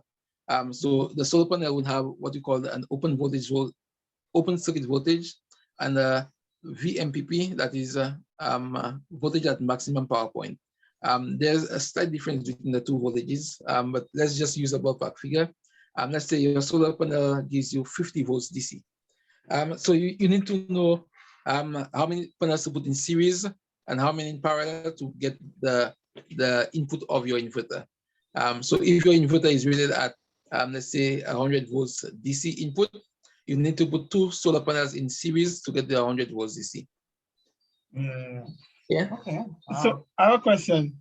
Can I get electrocuted before the power goes through the charge control and all these other things? Can the solar panels directly making contact with me electrocute me? Okay. Okay. Like I said, as soon as you put your solar panel out in the sun, immediately you have electricity. Yeah. Although that it is going nowhere, but electricity is generated right away. If you short up the 2 ends of your solar panel and you try to pull it together, you'll actually get a spark of fire, a line of fire, real fire, because it's very heavy current. Depends on again how you set up your solar panels. Depending on how much you build it or you set it up to build your voltage, it will give you the shock. So usually a 50 volts will not really shock you, but if you go to 200 volts up to 1,000 volts DC, you can get a real good serious shock. But on most small systems, going straight from your solar panel to your charge controller to your battery, it's pretty safe. You just need to be aware that you should not short out any negative and positives together, or it can actually cause fires. So the small panel you showed will not be able to shock anybody. That's what you're saying. No, that's just around 5 volts, I think. Yeah. Okay. Yeah, just around 4.9 volts, 5 volts. That does really nothing really. Okay. So it would be wise to get an electrician to set up. Yeah. My solar. Okay. All right. Thank you for that. We have another. Again, YouTube can teach you DIY, but it's best to know what you're doing. I for sure shouldn't. You shouldn't. I for sure shouldn't. I will try. I for sure will not. Michelle C, I see your hands. Go ahead. Hello, good evening. Good evening. Okay, so I have a small system. I'm already off grid. I have 4 250 watt panels, and then I have like a 2,000 watt inverter. But sometimes, like now that it's winter, the sun doesn't shine as much. It's like I never know what settings to put anything on. Is there like a website the speaker prefers to kind of really help you gauge what your calculations like? I have a few batteries, but they're 6-volt batteries, but then they are paired to be 12-volt batteries. Okay. I know it's very confusing. It's a lot of numbers, but when I bought the property, what happened was he already had it set up. So I kind of don't know. Okay, so how many panels do you say you have? How many solar panels? I have 4 250 watt panels. 4 450 watt panels. All right, so yeah, that's good enough to charge your batteries. So you just need to know the input voltage of your inverter. And you said you have 6-volt batteries connected as 12 volts. So most probably your and how many batteries do you have? 8. 8. Yeah, so most probably you have a 24-volt system. Most probably. Okay, I think he said he did set it up in 12 12 volts though. Yeah, so the batteries would be 12 volts, but you can actually connect the batteries in series to add up the voltage to go to the input of the inverter. Yeah, because there's 6 volt individual. Each battery is 6 volts, but then however he did it, he made them 12. So so that's what I was explaining earlier on. So you take a negative and you go to the positive of one battery, and the two extreme ends would be your 12 volts. Okay, but then you need to know how many 12 volts links that you need to make to give you the right voltage for the inverter. So you need to get the specs from the inverter. It should be displayed on the inverter, whether it's a 40 volt inverter, a 12 volt inverter, or 24 volt inverter. And you can actually build your batteries to that voltage to use your inverter. Because the inverter will only work on the right voltage. If it's rated at 12 volts and you put 24 volts in there, you're actually damaging your inverter. And on the other hand, if it's a 24 volt inverter and you use 12 volts into it, you're actually utilizing your inverter. It will not work efficiently. So you need to know the right voltage and how to connect the batteries to get the right voltage as well. Okay. So all that should be written, like I said, on the inverter. It will tell you how many volts the inverter is set at. And then so like when I'm like now that it's a different time of the year and the sun is lower, like some of the settings, for example, I hope this is not like the tweak setting where like how many volt batteries or how many VPVs there are, stuff like that. Yeah. Yep. So all right.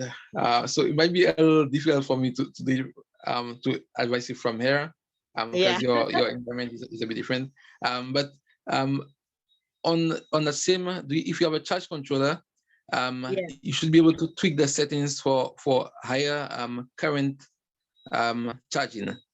So if the sun is out for shorter periods, you increase the charging current, so it will charge the batteries a bit faster. But you need to know the specs of the charge controller, the inverter, to actually tweak it to the right settings. Okay. Well, I don't want to take too much time, but my last thing is, do you do consultations that I can call you over the phone and make up like a appointment like that? Do you do that? I don't know what you do professionally, but I caught the tail end. But yeah, I'm off grid and I'm in Arizona. I did the anyway. Okay. Yeah. I do installations of my work time. So I can give you advice. I can have my telephone number in the chat, or make sure you can put my telephone number. I'm available to help. Yeah. So yeah, it could be over maybe a Zoom call or something. So at least, especially since she's she would really need some help with that, because I think she's more like me when it comes to these things. Yes, I was laughing so hard when you said definitely not me. I said yes, sister, because I know. We do enough to keep the lights on. We keep a fridge going, and other than that, I'm like, okay, it's not on red tonight. Yes, that's not me at all. Yeah, I know you need some extra help with that one for true. So we will definitely link you up so that he can help you out with that as well. Okay. Thank you so much. Praise the Lord. Good night. It's a blessing tonight. Yeah. Sam, I see your hands, and you might be tired by now. Yes. And then we'll we've discussed solar, Shurman, mainly in advantages. Are there any disadvantages? For instance, I can think of one of the bat when there's no sun, or prolonged period of no sun. So that's just one I can think of. But are there any disadvantages to having solar? Because I know we've spoken strictly on the line of advantages. And I was thinking of the young lady a while ago. They can always do a sort of video call where you can see what's going on. But that's my question. I'll be honest with you, for disadvantages, I don't know any. I don't know any disadvantage of solar. Apart from the upfront costs, I can't really see any other disadvantages.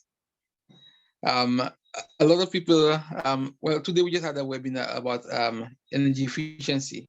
And some people think of having solar panels on the roof might actually get the house to be warmer. But it's quite the opposite. You put solar panels on the roof, you're actually insulating your roof sort of, so your house is a bit cooler because there's a covering over the roof. There's a layer or there's free space between the panel and the roof material, so air goes through there. So you're actually cooling your home by putting solar panels on the roof. But honestly, in terms of disadvantages, I don't know any. So I have a follow-up question. In case you have a prolonged period where you don't have any sun, I mean, it may not be for us in St. Lucia, but you have people who live in areas where there's winter. How long can you have energy stored for that you can use in a prolonged period of no sun? All right, so again, it will go back to your design and your consumption. Usually in designing a battery system, we cater for 3 days of autonomy. So 3 days of autonomy, that means 3 days of no sun, and you should be able to, your system should be able to last for the 3 days of no sun. But that depends a lot on your size of your battery bank. Like I said, the battery bank is the most expensive part. So the more batteries you put, the higher the price will be. So you can design your system for more than 3 days of autonomy. You can go up to 5 days, but that means you have to dig a bit deeper in your pocket to actually last that time. The other option is to get a hybrid system. So you have your solar panels and you have a wind turbine. You use the wind turbine to charge your batteries in times of low or no sun. Whenever there's wind, your batteries will be charging. That's another option, using a hybrid system where you have both solar and wind. So when there's no sun, you have wind to charge your batteries. So if I understand you correctly, I would assess what you just said to mean that there are slight disadvantages, but there are answers that will dig in your pocket. Yeah, you can put it that way. All right, got you. Okay, so guys, like we said earlier on, we cannot control when the sun comes out, how long it stays out for. So you just have to design your system to take full advantage of the hours that the sun is out. So your system design should be able to take full advantage of these few hours or the duration of the time. Yeah. I'm not sure that's a disadvantage, but for And one, in terms of keeping power stored, the more batteries you have, the more power you can store. But like you said, it's added cost. Yeah. And it also helps you learn to adjust to the patterns in nature and be more connected with what's going on in nature. But even if the on-grid system in the winter, sometimes the grid goes down and power lines fall. So then that's still an option. Yeah. So yeah. It happens, yeah. Okay. So I see another hand. Go ahead, Ronnie.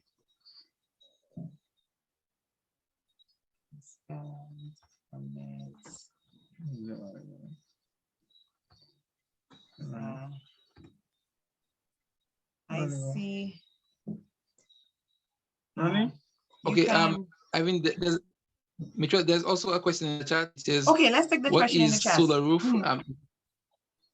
Yeah, what is solar roof? Is it different from solar panels?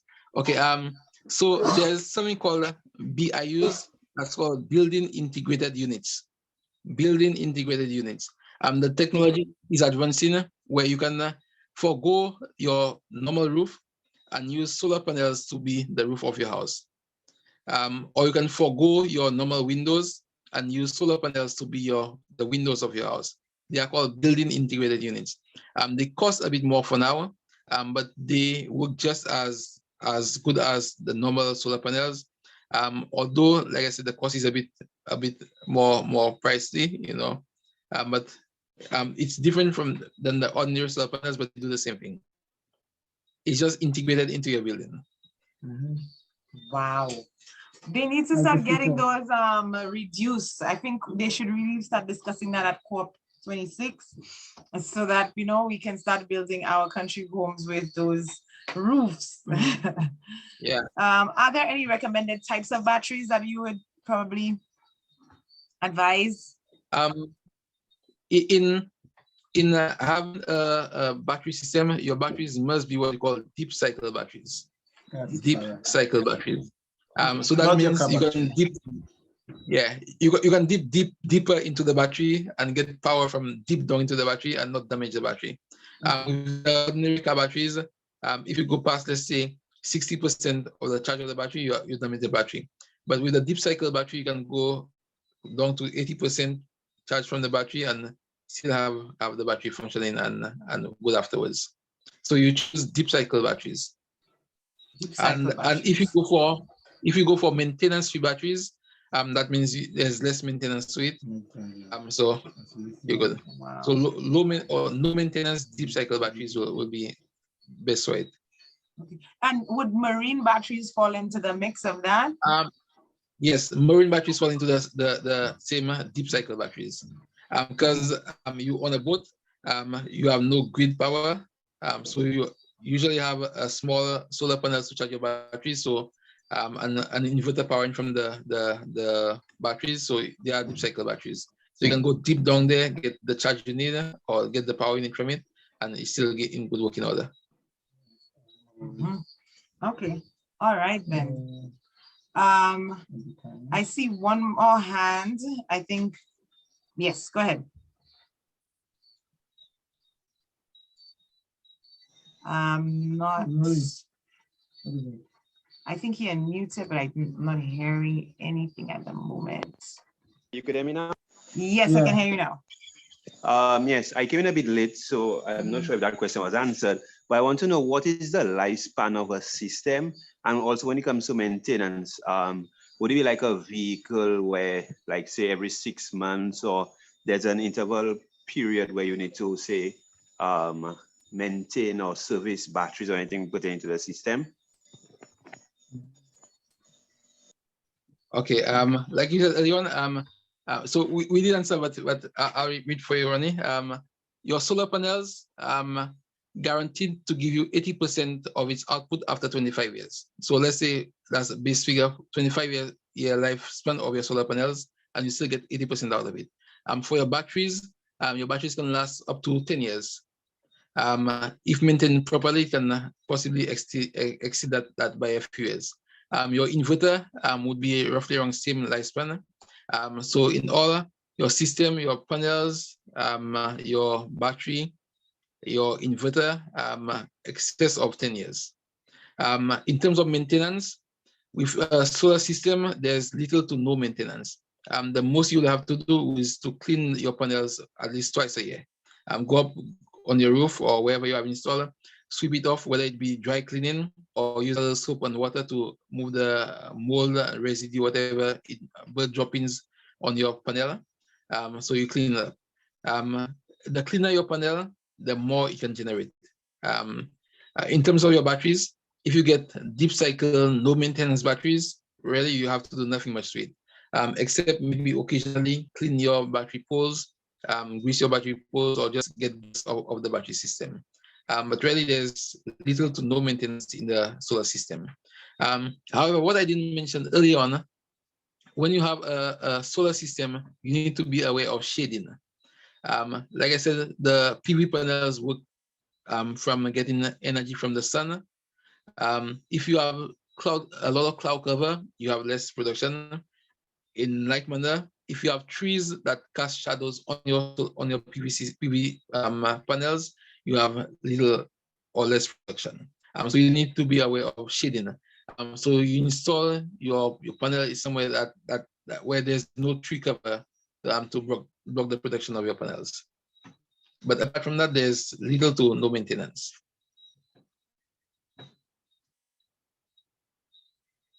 I hope that answers. I think that really did. I think it did. For me. I see a question in the chat. Will there be a program about Wi-Fi hookup for off-grid folks who still have a job working from home? No, we didn't have any plans to do off-grid Wi-Fi. But with a normal grid system or solar system, you should be able to have all of the normal works when it comes to that. We have off-grid Wi-Fi, Yeah, a cell phone and a data package. Yeah. That's actually where the data to do all this is coming from. Well, the entire series has been coming up from cell phone internet. So yeah. Is this all our questions for now? And if it is, we can start doing our closing exercises. Just a quick one. Can Schumann repeat what light you said to search for on the internet? Oh, yeah. The one you had. It's called a solar light. Okay, all right. Solar lamp, yeah. All right, thanks. Yes. Okay. I really enjoyed this session. I am so thankful. It's like when we are reading. Shurman, for sharing all of that knowledge with us, especially for those of us in St. Lucia who want to go off grid.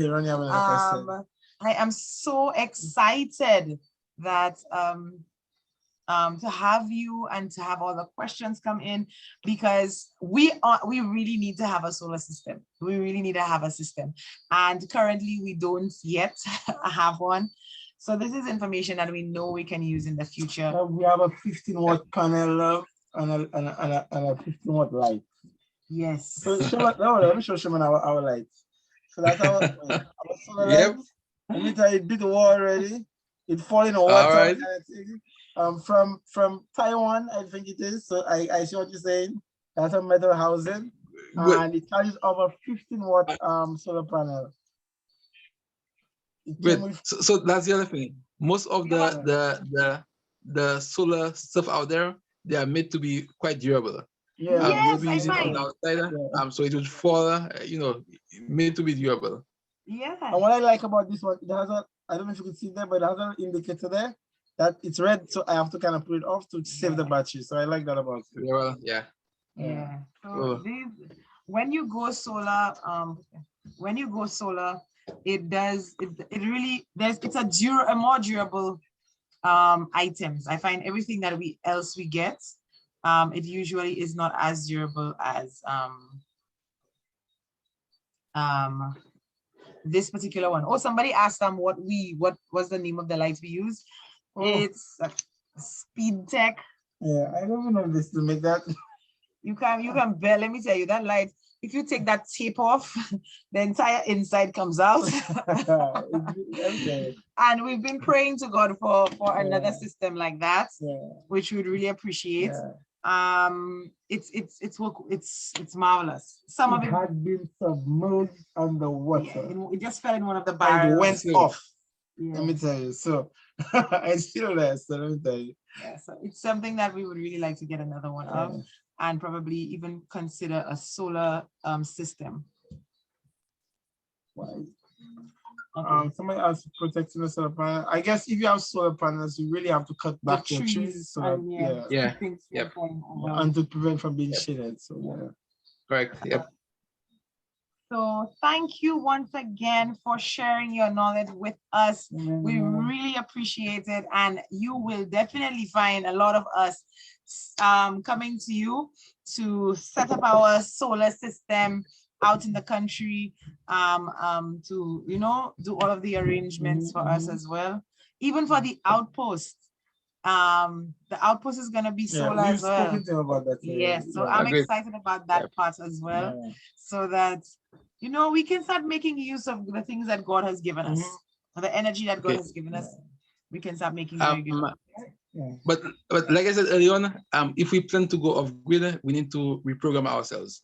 What we used to do when you have a good steady power, you cannot do it anymore. So you need to reduce, eliminate, reprogram yourself so you can actually use what you generate and conserve it efficiently. So please allow me to send a little plug-in for Energy Awareness Month. Like I told you, November is Energy Awareness Month in St. Lucia. There's a solar challenge that's out there. Okay, well, allow me to throw in two plugins. First of all, the OECS has something called the Race to the Sun, where again, they'll be providing or making avenues available for financing, so individuals can get low-cost grants and loans to invest in solar systems. So that's out there. So there'll be a webinar soon with Bank of St. Lucia. They'll be talking to about financing with PV. That will be taking place on the 17th of November, this month. From 10 a.m. in the morning. It will be a webinar on financing. Also, in terms of Energy Awareness Month, there's something going on right now. It's called the Home Energy Challenge, where for the month of December, people are encouraged to save and conserve energy. That's in collaboration with Luslek. But to get into the challenge, you need to clear off your outstanding bill. So you clear off your bill with Luslek. Yeah, and you get to participate in the challenge. So for the month of December, you save energy, and the person who has the highest savings of energy can get a chance to win a flat screen TV. So you save energy and a flat screen TV available to you. But you, like I said, you need to clear your bill, come register with the energy unit in Waterfront Class 3s, and you can win a TV at the end of the month. We win that already. I don't know. What you do the flat screen TV? Where you put it? I got a laptop, I'll share it. Yeah, but we win that already. So guys, don't even try. Can I say something? Yeah. Yes, sure, go ahead. Oh yeah, I actually, a few years ago, I bought, these panels, the solar panels with lights. They're about maybe 6 by 8, and they have stand. So what I do every day, they charge. I have 4 of them, and I use 1 of them in my corridor. So on evenings, all lights are off except the one that is using solar. So it has something like a stand. You can actually attach it to the wall, but I have a special place I put it. So my corridor is lit via the energy I got from the sun on evening. So no lights stays on except that, and maybe the one outside. And Brother Macarius, just allow me to add to what is in there.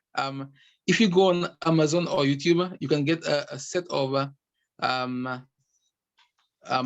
outdoor solar panel security lighting, just smaller, maybe 3 by 8, or they come in different sizes. So it has a very small solar panel on the top. You install it to the outside of your home. During the day, it charges the battery inside, and at night it has a motion sensor. So when somebody walks by, it turns on. These lights can have alternate purposes as well. So they are quite easy to set up. You put them outside during the day to charge. At night, you take it into your home, you stick it on your wall, and when you walk by, the light comes on, you're not around, the light goes off. That's another way of lighting your home too, and saving energy during the night. Yeah, we have those as well. Yeah.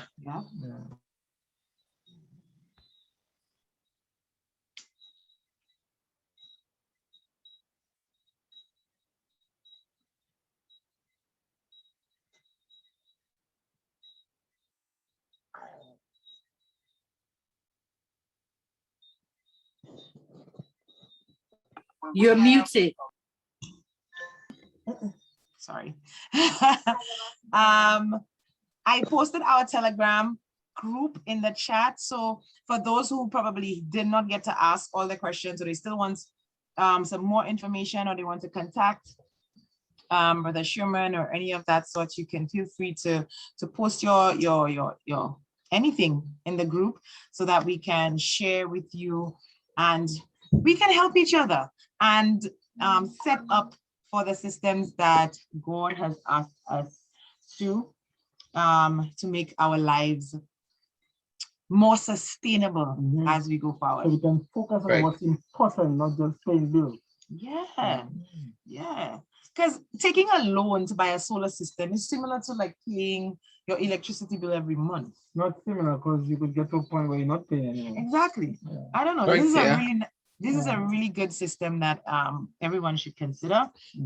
Even though you don't want to fully go off grid, like Brother Schumann was saying, he's not fully off grid, but he still has a system in place. So at any point, I'm sure if he would like to he could switch over. Yeah. I guess you could start. You don't have to have the full system. Anywhere that you start would help you save. Okay, I think Sister Colin's question was concerning the Wi-Fi, if I was correct. And we're not doing a session on Wi-Fi as yet. We did not have an intention to do it in this particular seminar, but it is something that we can look at in further seminars as well. Okay, so feel free to do so. And of course, join the Telegram group so that you can be a little bit more informed of what's going on, the next sessions that's coming up, and especially these informative sessions where we can ask questions and learn from each other.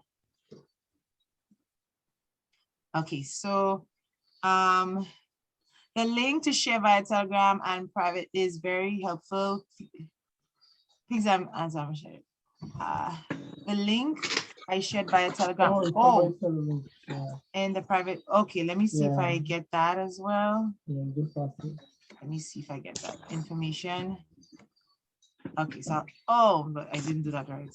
I'm gonna share that in the group as well so persons can take a look at it. There we go. Copy. Yes. Okay, so then I posted a Telegram group and some other information, and feel free to join our group and go onto our website. We also have a forum on our website for asking questions as well, so you can feel free to do that. So we want to thank Brother Shurman once again for this session. We're so thankful for it, and it was, we were blessed. We were blessed. We were excited. According to Brother Sam, we were really blessed. We love speaking about those things, even though I have nothing. And no, I can't process it. I can't process it. That's for Lincoln to do. I'd be the one to shock myself on a small solar panel. What if I just avoid it at all costs. So thank you so much, Brother Shurman, for joining us. At this moment, we will bow our heads as we pray, and then we will share with you our theme song as we continue to post the link and show persons how they can access the videos that passed and also the future videos to come. So let us bow our heads as we pray. Father, I want to thank you for another session. Lord, it was indeed informative. Lord, we pray that the skills, the knowledge, Lord, will equip us so that we can live lives that are more sustainable, more in harmony with nature, closer to you, Father, so we can learn from your principles, learn from nature, be focused on you, Father. I want to pray also for the outposts, asking that, Lord, that you would provide. Lord, so these things can be skills that are taught, so your people can be more readily available to take care of themselves financially and be less obliged to spend all the hours in our workplace, Lord, but that we can be focused more on ministry and giving this gospel message into the world. Pray that you be with us, be with our families, and help us to continually draw closer to you. And may this means that you provide country living, Lord, do what it is designed for, and help us develop our characters help us have characters that is fit for heaven. Just my prayer. Amen. Amen, amen, amen. Thank you once again, everyone, for joining us. And we're going to share our screen. But before we share our screen, I will go through what you need how you need to get access to the other videos.